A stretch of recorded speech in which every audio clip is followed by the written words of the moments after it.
जिंदगी बहुत साधारण चल रही थी। सुबह उठना, काम पर जाना, लोगों के बीच रहते हुए भी अकेला महसूस करना।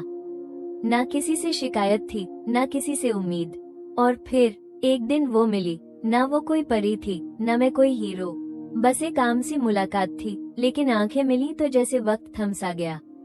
पहली बार बात हुई तो आवाज में झिझक थी, शब्दों में दूरी थी, लेकिन खामोशी में कुछ अपना सा था।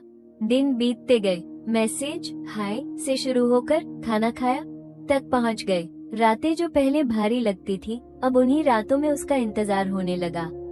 धीरे धीरे उसकी हंसी मेरी आदत बन गई और मेरी बातें उसकी मुस्कान की वजह। मुझे पता ही नहीं चला कब मैं उससे बिना बात किए रह नहीं पाता था, और शायद उसे भी यही महसूस होने लगा था। एक दिन हिम्मत करके मैंने पूछ लिया, अगर मैं तुम्हें खो दूं तो कैसा लगेगा? वो कुछ देर चुप रही, फिर बोली, कुछ खोकर ही तो इंसान अपनी अहमियत समझता है। उस दिन पहली बार डर लगा कि कहीं ये सब सिर्फ मेरा सपना तो नहीं, लेकिन फिर भी हम साथ चलते रहे, हंसते रहे, छोटी छोटी बातों पर रूठते रहे और हर बार पहले से ज्यादा एक दूसरे के हो जाते। फिर एक दिन सब बदल गया। उसकी आवाज में पहली बार थकान थी।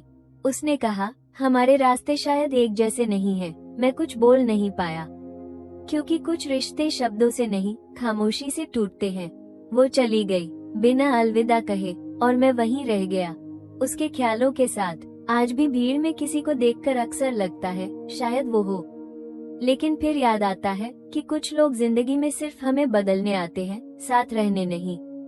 मैंने उससे कुछ नहीं मांगा था, सिवाय उसके साथ के, और उसने मुझे सब कुछ दे दिया, यादें, दर्द और खुद को पहचानने की वजह।